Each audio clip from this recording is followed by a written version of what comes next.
వాళ్ళ కూటమి మేనిఫెస్టోని యాజ్ టీజ్ గా జగన్ ఏదైతే ఇంప్లిమెంట్ చేసిరో వాళ్ళు ఇప్పుడు ప్రకటించారు. అది చూసి జనాలు నవ్వుకుంటున్నారు. మీరు ఉన్నప్పుడు ఎందుకు చేయలేకపోయారు, మళ్ళీ జగన్ పెట్టే పథకాలనే మీరు ఇప్పుడు కాపీ కొట్టి అదే చేస్తామని వస్తే మీకు ఎందుకు ఓటేయాలని జనాలు ఆలోచిస్తున్నారు. 100% జగన్మోహన్ రెడ్డి గెలిచే ఛాన్సే ఉంది. అటువంటి చంద్రబాబు నాయుడు గారు ఏవైతే మేనిఫెస్టో పెట్టారో దానికి నరేంద్ర మోదీ గారు తిరస్కరించారు. అంటే మేము సపోర్ట్ చేయము మీ పథకాలకు, మాకే సంబంధం లేదన్నారు కదా.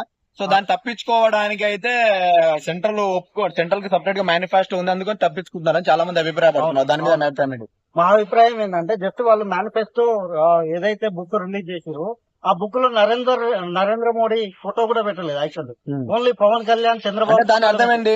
దాని అర్థం ఏంటంటే దీనికి వీళ్ళు పెట్టినటువంటి మేనిఫెస్టో ఇంప్లిమెంట్ చేయడానికి అసలు ఆస్కారమే లేదు. అసలు లోటు బడ్జెట్ లో ఉన్నటువంటి ఆంధ్రప్రదేశ్ కు ఇప్పుడు వీళ్ళు ప్రకటించినటువంటి హామీలు నెరవేర్చాలంటే అది సాధ్యమయ్యే పని కాదు.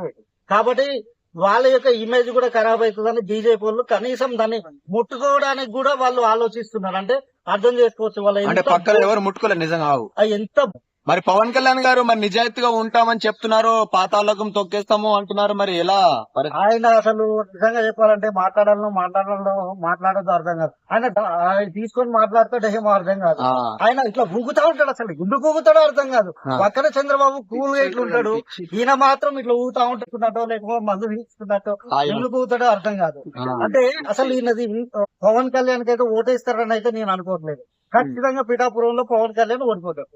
సో ఇప్పుడు పవన్ కళ్యాణ్ ఇప్పుడు మేనిఫెస్టో అయితే ఉందో బీజేపీ, ఈ సూపర్ 6 మేనిఫెస్టో బీజేపీ ఎవరైతే ఉన్నారో అక్కడ ఆంధ్రప్రదేశ్ లో అట్లీస్ట్ దాన్ని ముట్టుకోలేడు. సో దానికి మీరు ఎలా చూస్తున్నారు? అదే చెప్తున్నా కదా, అది ఏమైనా ఇంప్లిమెంట్ చేయడానికి అవకాశం ఉన్న పథకాలు అయితే వాళ్ళు ముట్టుకుంటారు. ఆ ఇంప్లిమెంట్ చేయలేని ఆల్రెడీ ఏదైతే కొన్ని జగన్ చేసిందో అయ్యే తీసుకొచ్చి మేము చేస్తా ఉంటాం, దానికి 5,000 6,000 కలిపి మేము చేస్తా ఉన్నాం తప్పితే వాళ్ళకి కొత్త ఆలోచన కూడా రావట్లేదు. అసలు ఆయన 75 years ఇండస్ట్రీ అంటాడు చంద్రబాబు నాయుడు. దేనికి ఇండస్ట్రీయో ఎక్కడో ఏమీ అర్థం కాదు. యాక్చువల్లీ ఆయన కనీసం సొంత తెలివి, ఆయన పక్కన ఉన్నటువంటి ఏబిఎన్ రాధాకృష్ణ, రాఘవేంద్ర రావు, ఆయన కమ్యూనిటీకి సంబంధించిన వాళ్ళు ఆయన కొంచెం సజెషన్స్ మంచి ఇస్తే కొంచెం బాగుండేదేమో. ఏ పార్టీ గవర్నమెంట్ ఫామ్ చేస్తా అనుకుంటున్నారు మీరు? ఖచ్చితంగా జగన్మోహన్ రెడ్డి ఫామ్ అవుతారని జనాలలో ఉన్న స్పందన చూస్తే అయితే అర్థమైపోతుంది.